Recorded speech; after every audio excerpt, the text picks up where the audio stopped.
I don't think so. Me neither. Yeah, I don't know. In a few lifetimes, or like a few generations, I could see it maybe. I guess it depends what exactly they mean by Great Reset. That's a good, I mean, I guess based off of what was kind of described to me earlier, just I guess because I think in a sense when people like redistribute the wealth, that's the Great Reset to me. That's what it sounds like. Yeah. We need a wealth redistribution. Yeah, I'm like, nigga, what? Like everybody is gonna have the same amount. No one's gonna own anything. And everyone's gonna be like content with that. I feel like you'll own nothing. You'll be that's like I think in theory that it makes sense, and theoretically and ideally that would make sense. But it's like if people have things that's theirs and you take it away from them, you can't expect anybody to be happy. Yeah. So, I mean, let's see what they're saying about this. This is obviously not this is some YouTube channel. I don't know much about them. It's not to say it's the most credible thing, but it's some disclaimer. They got to check next. The views of this video do not reflect yeah. the views of this channel or the hosts of this live stream. Yeah. Some guy predicted the Queen passed in 2022, and the same guy predicted King Charles. I seen that on Twitter. Like he predicted that this year, the exact date. That's actually crazy. It's kind of creepy. Yeah, not creepy. If he's accurate, I ain't gonna front. That's kind of out of pocket. Don't forget to like, subscribe, comment. Facts. Pull up to the live streams. Into today's top story, and that is the devastating effects of what is happening with the World Economic Forum right now, playing out in real time. We are watching this unfold, and this boy, came out like what last a week. prescient day, what a poignant day when we have the death of Queen Elizabeth and the ascension of now King Charles. He's officially king this afternoon. There'll be 10 days of mourning in England. But yes, King Charles, proud member of the World Economic Forum. Not only just proud member of the World Economic Forum. Oh my God. Shiffy. Yo. Thank you. That was Thank you, so Shiff. kind, Shiffy. Oh my That's goodness. love. That's love. We Thank you miss so you, much. Yeah, We for definitely real. did miss you. Just your presence. We didn't Just- need all yeah, that. facts, He is facts. actually the member of the World Miss you, Economic fam. Forum who Much created love. the Great Reset. Very, very important. I'm going to talk a little bit more about that and talk about what's happening in the Netherlands today. But he created the Great Reset. It wasn't Klaus Schwab. It was the Prince of Wales, Charles. And very, very important to talk about. So when the Great Reset was officially launched in 2020, it was not done by Klaus Schwab or Bill Gates or anybody else. But in fact, the Prince of Wales, heir of the British throne at the time. Here he was at the Great Reset speech, kicking it Why off. don't you just talk about Jeffrey Yes, Epstein we being have no alive? alternative, because otherwise, unless we take the action necessary and we build The again sun in a greener, got more caught up sustainable, with that more other inclusive way, then we will end up having more and more pandemics and more disasters from ever accelerating global warming and climate change. So this is the one moment, as you've all been saying, when we have to make as much progress as we can. Pause. Now, a lot of people don't know that. A lot of people don't know that. This motherfucker speaks. Yo, I've never seen him do anything. Really? Like- I don't even know who that is, bro. That's the King of England. Yeah, I don't know nothing about England. Like, yeah, see, like I didn't know you know that that? he knew anything about Yeah, anything. bro. Okay. Granted, I mean he's a king. I he need a should. context clues, but I'm dead. I didn't know this nigga did anything. Like I don't know. I thought they were just figureheads. I didn't think they actually did shit. You know what I mean? I don't know. I guess anything. typical he's the American guy who's, education. He's the guy talking about this Great Reset, I think, right? I guess he said he was one of the four. Like he was one of the trailblazers. That he was the one, in fact, fully making the announcement on his He website. looks like a thumb. There's a Grover, dog our in dog, his can't crib? stand it either. Fully making the announcement on the website of the Prince of Wales and the Duchess of Cornwall. Now, if you go to the website today where this statement Yeah, lived, the dog. the website is now being updated and removed. So this is now down. Look at that. The website is temporarily suspended following the announcement of the death of the Queen, Her Majesty the Queen Elizabeth II. So the Prince of Wales, Duchess of Cornwall, the announcement for the Great Reset page, you can't get to it at the moment because they're redoing the whole website in order to change it and update it for his lordship. Because His Royal Highness is no longer the Prince of Wales. Right. He is now HRH, the king of everything. King of everything. I don't know his What Everything. do we live in where it's like the king inherits the Everything. throne and a website? Right. Yeah. I want someone to be able to just update my website for me like that, you know? So you can't find the announcement about the Great Reset on their website. No, but you can find it still. The tweet still exists where he kicked this off. The Prince of Wales, Duchess of Cornwall. The Great Reset initiative is designed to ensure business and communities build back better. Oh, build back better. He could do build back better. By putting sustainable business practices at the heart of their operations as they begin to recover from the coronavirus pandemic. Watch to find out more. World Economic Forum. The launch of the Great Reset. So I don't think people know this. No. I mean, I know some people are aware of this. I see definitely some people saying he's a member of the WEF, and not just a member, but like, yeah, the member, right? Very, very important to understand how this all unfolds, because what we're seeing play out in the Netherlands over the past 24 hours is deeply disturbing. We're going to show you the disgusting moments of government overreach in just a moment in the Netherlands. The videos are absolutely stunning, but for some context here, you don't need to go any further than the small town of Stro in the Netherlands to see its effects of globalists destroying sovereign powers. Stro is a small hamlet in the Dutch province of North Holland. It's about as beautiful as you can imagine. Look how just gorgeous it is there, with picturesque gardens, adorable windmills, of course, friendly people, coastal cottages, little train rides that you can go on. You can drive along and have some beers on a pedal bike. You can also go to local museums and have a blast along the coast there. It's about as removed from the hustle and bustle of the big city as you can get. You can even stay at the guest house, which is a lazy cottage called the Lazy Cottage, for just $66 a night. It's adorable. You can ride a bike. You can do all of that. 9 years ago, Stro had a population of about 1,500 people. Thanks to government regulation, cost of living increases, and devastating climate laws, the people here have given up their farms and moved away. Many of them are leaving the Netherlands altogether. According to public records today, the population now just sits over 100.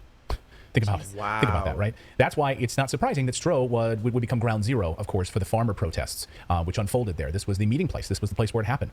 This was the announcement. Is significant ground transport disruptions due to ongoing farmer protests in Stro. Thousands of farmers, citizens descended on this area to say enough is enough. Even if they weren't farmers, they came out in support of it, right? We showed you these videos. They came out to show their solidarity with the way of life. After all, the Netherlands is the second leading provider of food to the world. I think most people don't realize that. And it's such a tiny country. It's so densely packed. It kind of reminds me of New Jersey in the United States. It's the most densely population-packed state. And it's the garden state, so it also provides right tomatoes and all sorts of produce. And I wonder, though, when you think about the grand exodus of farmers because they can no longer sustain their business, right? If you can sort of juxtapose this with some of the articles, the news articles that we see popping up every now and again. Have you seen these articles saying that densely populated urban spaces are now the only way to sustainably live? Like, we have to all live in cities on top of each other. That's reminds crazy. Me of, I don't know. Ready Player One, the stacks, where we have to stack up houses in order to use resources collectively, right? This is the way we have to live if we're going to survive the planet destruction. And so in sort of like coaxing us away from living off the land so that we are dependent on governments, it feels very coaxing, if you will. Well, this is all the Great Reset. This is exactly what they talked about. Yeah. I mean, this is laid out exactly, and we're going to get to some of the sound of that, how this is laid out in this idea of collectivism, this working together in this way where, you will own nothing. You will be happy about it. We're going to give it up. But we're seeing it really unfolding now in the Netherlands over the past few weeks, but specifically over the past 24 hours now. The Netherlands is a country of 4 million cattle, 13 million pigs, 104 million chickens, and just over 17 million people.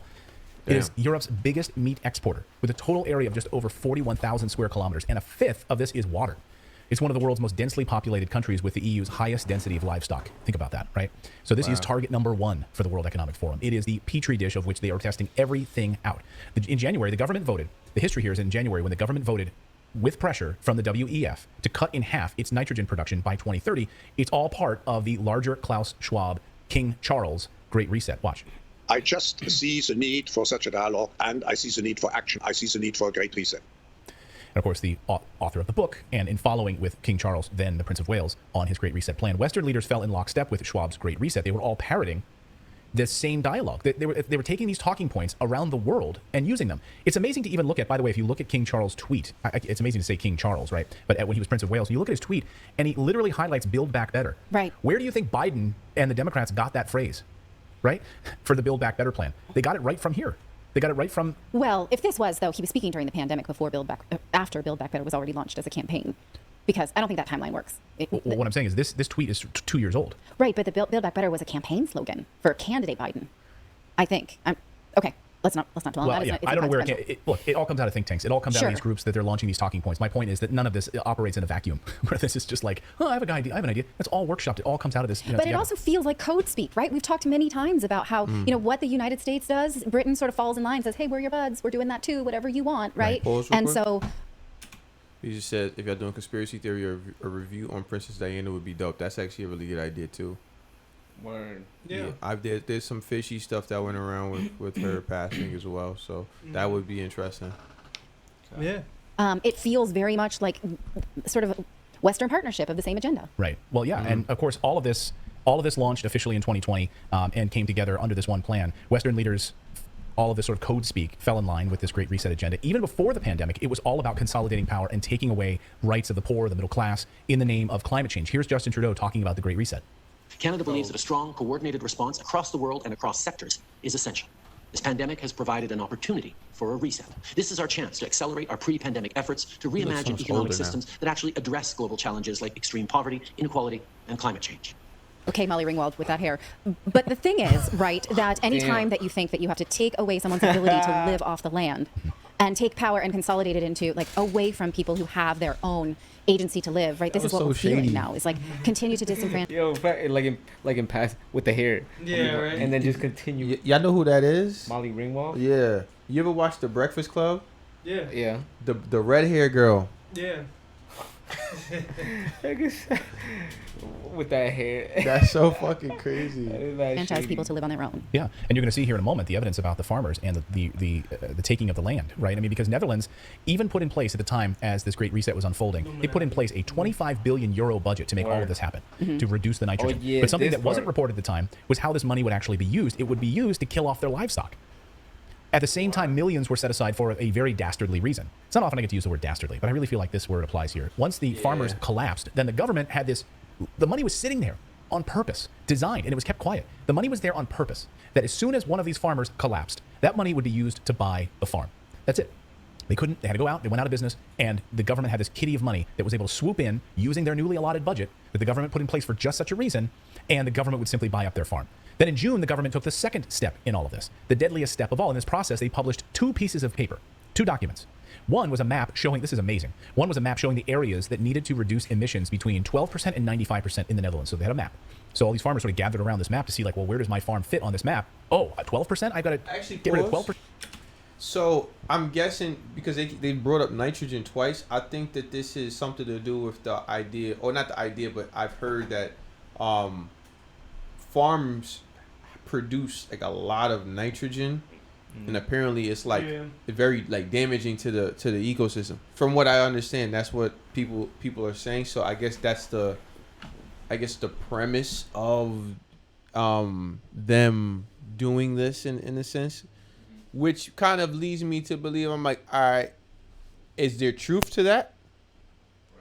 Because it's not as dastardly if it's like done with the intention of trying to protect the environment, you know what I'm saying? Yeah, but I think what he's doing is just kind of picking up the pieces and seeing how like things kind of like line up. Yeah, because it is very interesting how they just had an allotment of money and waited for the perfect moment. Right. Once, they couldn't produce as much as they needed to even live because of the emission document that was released. So I guess like the emissions thing is kind of like a red herring in order to kind of just get people force them out. Yeah. I mean, I could see that being like, listen, I could definitely see that being true though, considering let's look at who we talk to. We talk about like Western governments. If anything, Western governments have been like routinely some of the most foul, you know what I'm saying, respectfully. It's very, very like sneaky. Yeah. I mean, I want to see what they say about this shit. Yeah. Percent emissions in nitrogen, or am I in the 95%? What do you do if you're a farm that had to get rid of 95%?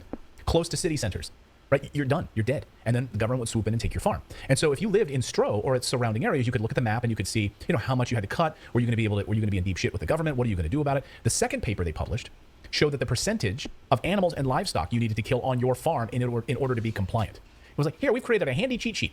Here's how many heads of cattle you need to cull in order to be compliant with the government. And of course, now the government admits it was a disaster the way that they rolled this out. And it was. All these farmers were like, what the hell? Now I've got to literally kill off all of my livestock. After the fact. But see, the problem is that when in January they printed their initial report and what was going to happen, all of these farmers spent just tons of money buying expensive equipment in order to become nitrogen compliant and to get their emissions down on their farms. So they invested all of this money into their farms, and then they come out with a second report and these documents in the summer, which basically upended the whole thing. It was a total waste of money. All of the money you just spent on this equipment, you can just flush it down the toilet. Oh, sounds very familiar to restaurants who retrofitted for outdoor dining and then still were shut down because of the pandemic. Sure, yeah, this is a page out of, and now we see This is a page. So he said sure. All right, so I guess did COVID not really affect them? It was more so the fact that they had to buy that equipment. Yeah, I think it was more so about the emissions and stuff, not like COVID necessarily. Because I'm about to say, if that was the case, then that if COVID had an effect on their business as well, then that seems fishy. In Minecraft, if that were to occur, that would be very opportune, like almost like too opportune to, you know what I'm saying? Yeah. Minecraft is a crazy game. Wicked, man. You know, we see these movements inside of different countries, but we also see it inside the United Kingdom too, and they call it rewilding, right? Take your farm that's, I don't know, making dairy or grain or whatever it is, and let's give it back to the land, right? And we'll pay you these tax incentives to rewild. Again, closing down farms that feed people in order to, like, in the name of Mother Nature, but also it consolidates power, right? And you're still working with, there's a great book on this. I've mentioned it a few times on this show. It's called Rewilding by a woman named Isabella Tree, and it's fantastic. And it talks about all of the ways in which the government is unfriendly for anyone who wants to actually be a farmer. She couldn't sustain it anymore, so she decided to rewild, and she got better taxation, better help from the government, right? They don't really want independent farmers. They can't control that, right? They want a consolidation of food and power and resources that they absolutely can control. What's hilarious too, if you think about King Charles, and you think about the British Empire, and you think about these people telling you to rewild your own farm, right? You will own nothing and you'll be happy. And yet, if you go to Queen Elizabeth's Wikipedia page now, it's there, it's still available, you can go look at it today. It shows the entire list of all of the colonization of the British Empire under her watch. And it's like vast. I mean, it takes up a whole page of all of the places that the British Empire. Right, and she specifically exempted her land from rewilding efforts. Here it is. I got it here. It's sticking on the screen. These are all. If you go to Queen Elizabeth's Wikipedia right now, it's just updated. Yo, pause. Actually, you know what's ironic? There was y'all familiar with Earn Your Leisure? Those guys? Or I think you've mentioned. I think vaguely. So like they have they pretty much have a bunch of like podcasts and stuff based around finances and talking to individuals who are, you know, excelling in their field and blah blah blah, right? Okay, yeah. So they actually made a video, like a reel, talking about how in the UK inheritance laws are like when somebody is granted an inheritance, there is a 40% tax that occurs. Wow. So almost half of that shit goes to the government. Supposed to, right? But when Queen Elizabeth died, they were exempt. They passed something to exempt them from having to pay that. Wow. But even if they did pay, who would it go to? Wouldn't it just go back to them? I mean, technically, but I guess maybe it wouldn't go back to their pockets. It would have to go towards the government, which they own still. But you know what I'm saying? To be used to actually, you know what I mean, assisting their constituents. Yeah. But that's crazy. Yeah, because almost half of her fortune would have been it. Is that how it works? Whatever she left to him, at least. Okay. Yeah, facts. All right. That's that they move. You know, I mean, you're gonna move for the betterment of your own pockets and shit like that, especially if you have like the means to, I guess. But fishy though, for sure. Are specifically colonized Canada, Australia, so all up to the present under her watch, because she ascended in 1952 as the queen, right? Australia, New Zealand, all the way down the line, Barbados, the Bahamas, and then of course turned over some of them back, you know, South Africa, Pakistan, Malta, all of them. But isn't it amazing? Yeah. Not surprising. I mean, yes. So I think the bottom of that list is places to move. Right. Yeah, now that they've they've given it back over and they're now independent again after we've taken everything, all the resources. In some countries, even for instance Antigua, which was a British colony and no longer is, they still use the British pound. So the influence and the power remains in places like that, even though they have independence. They have no independence of currency. So the Dutch farmers have fought back, right? They blocked traffic. The Dutch farmers said, "No way! Look at this!" They ran over, stopped the highway traffic. Farmers parked their tractors on the highways, blocked everything. They then dumped manure on the footsteps of government buildings, right? They went through and started doing that, backing trucks up right to the front of the building, and dumping it right in the front of the building.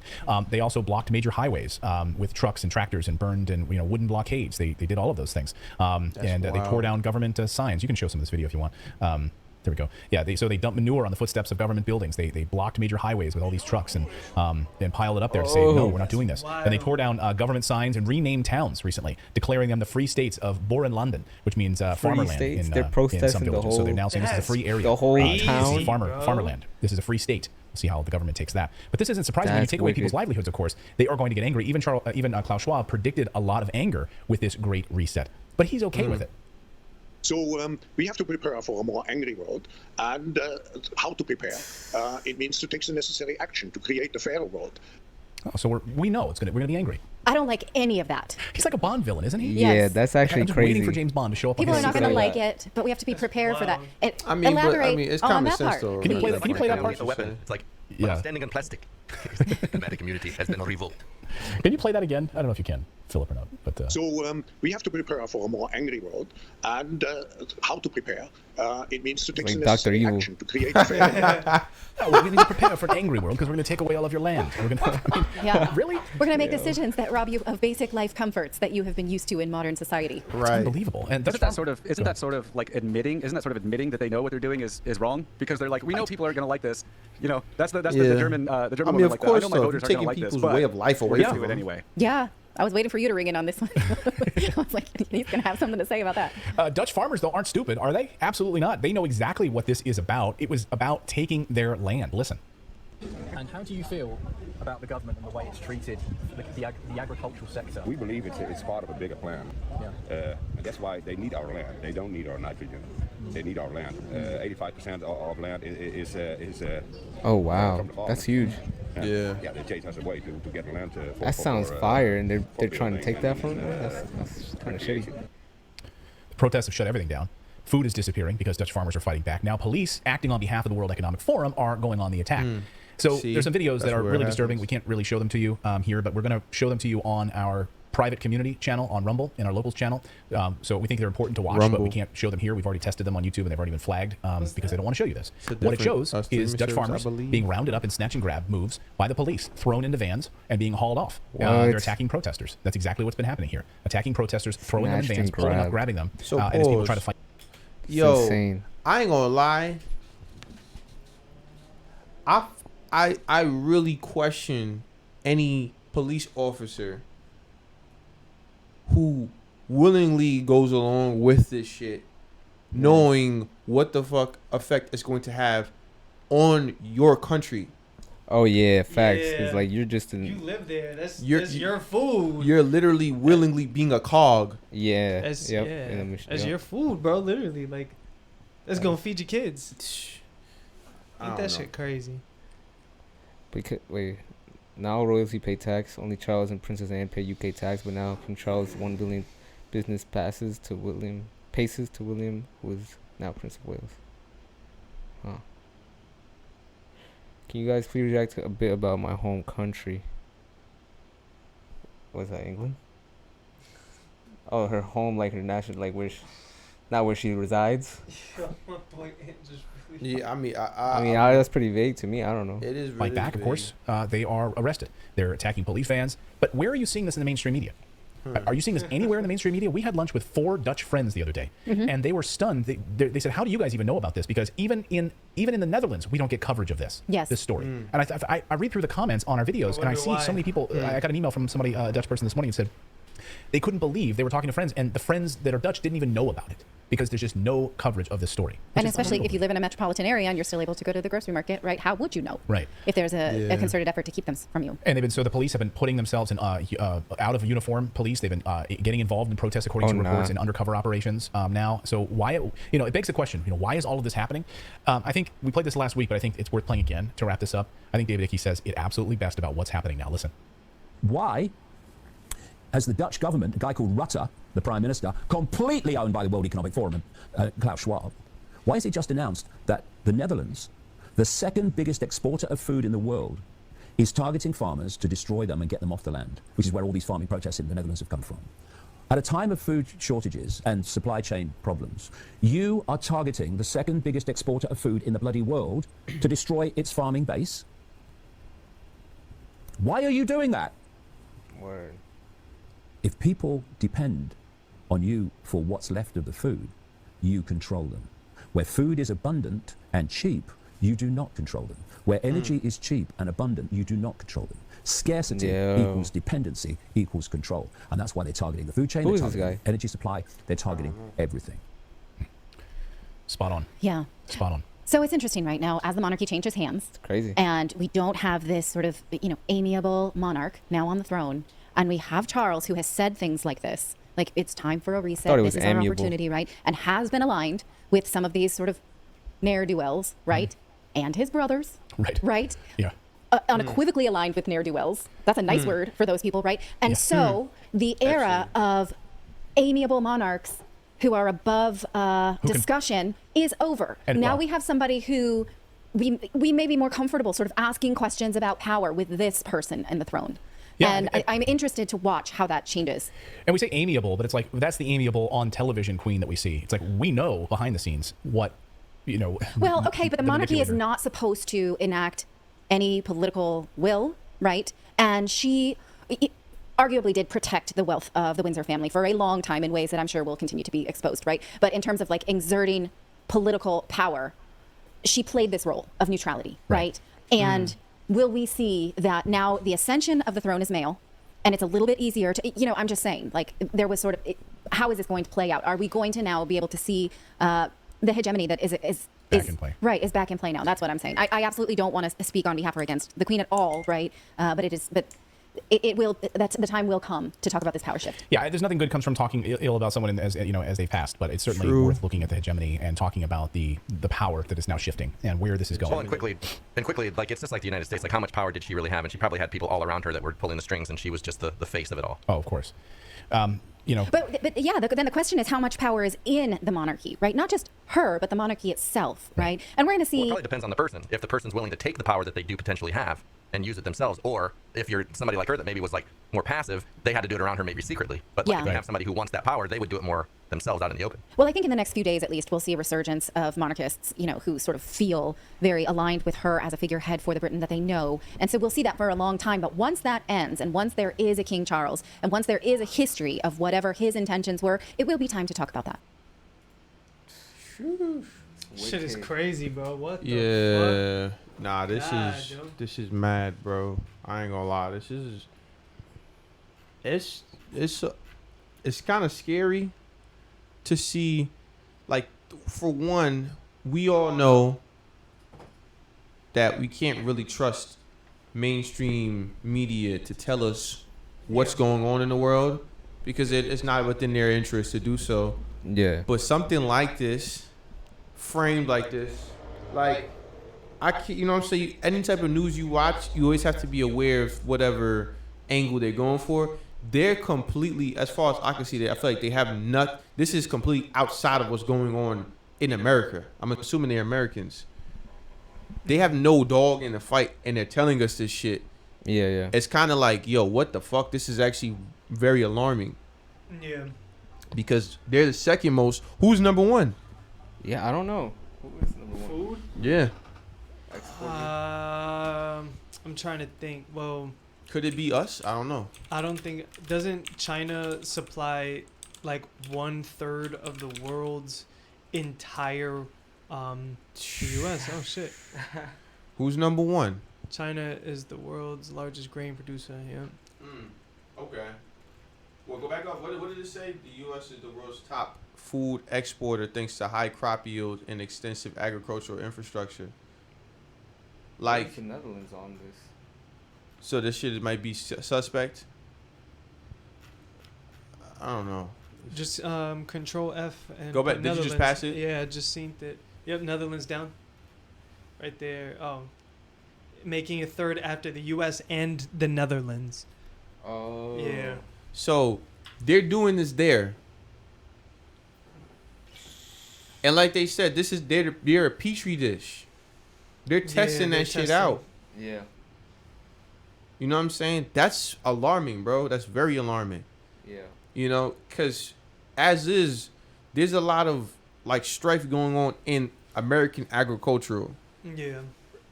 There's a whole bunch of shit that the quarantine or in the pandemic in general kind of fucked a lot of things up for all over. So they're already not in the most secure position. Imagine what kind of play that they'll make.